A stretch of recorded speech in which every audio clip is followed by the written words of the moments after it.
नमस्ते, मैं अर्चना हेम्ब्रम, ग्राम कविलास, थाना पोस्ट चौपारण, जिला हजारीबाग, पंचायत चोरदाहा की मुखिया हूँ और मैं सबों को यह बताना चाहती हूँ कि 2022 दिसंबर दिनांक 22 को मैंने रवि रंजन कुमार पिता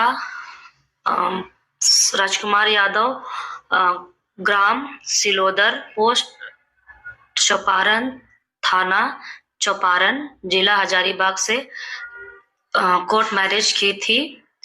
और कोर्ट मैरिज करने के बाद मैंने और रवि रंजन ने अपने फैमिली को बता दिया था, हम दोनों ने।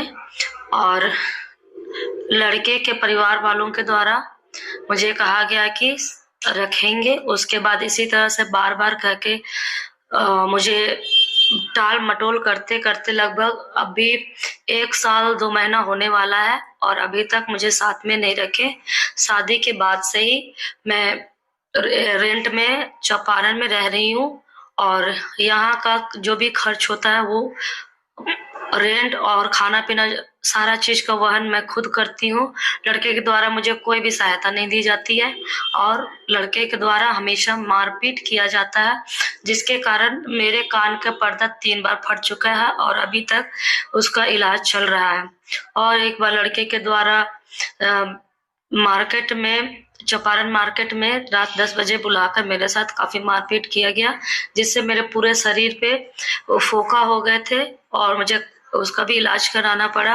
और उसके माता पिता और उसके पूरे परिवार के द्वारा मुझे हमेशा प्रताड़ित किया जाता है।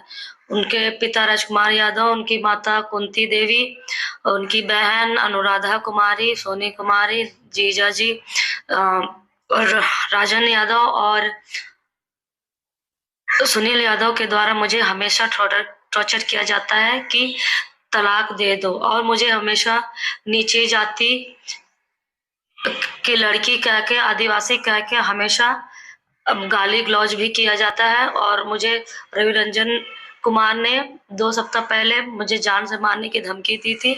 और जब भी मैं बोलती हूँ कि मुझे घर ले चलो, घर ले चलो, तो हमेशा किसी न किसी वजह से बहाना बनाते जाते हैं और इसी वजह से मैं अभी तक यहाँ चौपारण में हूँ। मेरे साथ दिसंबर 2023 में लड़के ने मारपीट किया, जिसके कारण फिर से मेरे कान में चोट आने की वजह से कान का पर्दा फट गया और इलाज करना पड़ रहा है। और लड़के के पिता और माता के द्वारा मेरे घर में परिवार वालों को, सबों को बताकर उन्हें बार बार टॉर्चर किया गया कि लड़के के लिए काफी रिश्ते आ रहे हैं, इसीलिए किसी भी तरीके से तुम लोग एक ग्राम सभा या मीटिंग करके, जो भी करके किसी भी तरीके से तलाक दिलवाओ। इस तरह से मुझे मेंटली टॉर्चर किया जा रहा है।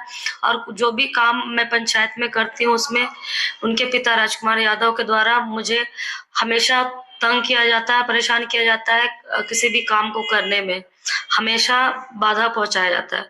इसलिए मैं बहुत प्रकार के कामों को नहीं कर पाती हूँ। उनका कहना होता है कि मैं जो बोलूंगा वही काम करना होगा और मैं अपने इच्छा से कोई भी काम नहीं कर सकती हूँ। इस तरह से मुझे काफी मेंटली भी टॉर्चर किया गया है। मैंने प्रशासन से गुहार लगाई, मैंने कहा कि मुझे लड़के के घर में मुझे ससुराल में रखा दीजिए, तो प्रशासन का कहना है कि ये प्रशासन का काम नहीं होता है किसी को घर में रखवाना।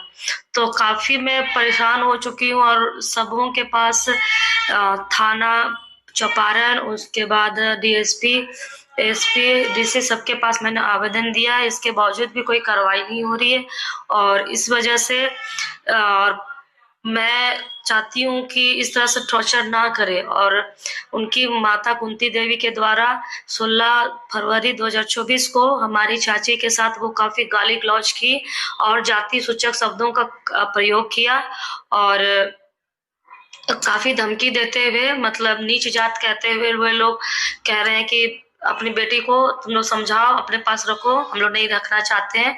और इसी तरह से कर करके मेरे साथ वो टॉर्चर करते हैं। और उनकी बुआ भी सरिता देवी, वो भी मेरे साथ काफी टॉर्चर कर फोन करके हम गाली गलौज इस तरह से की हैं।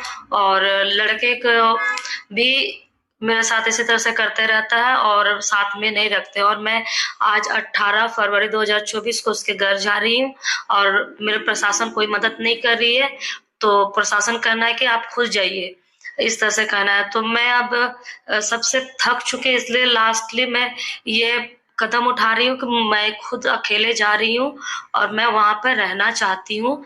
इसीलिए अगर किसी प्रकार का कुछ भी होता है मेरे साथ, मारपीट या नुकसान या कुछ भी होता है, तो उसके जिम्मेवार लड़के के परिवार वाले, पूरे परिवार वाले, और इसके प्रशासन भी थोड़ी जिम्मेवारी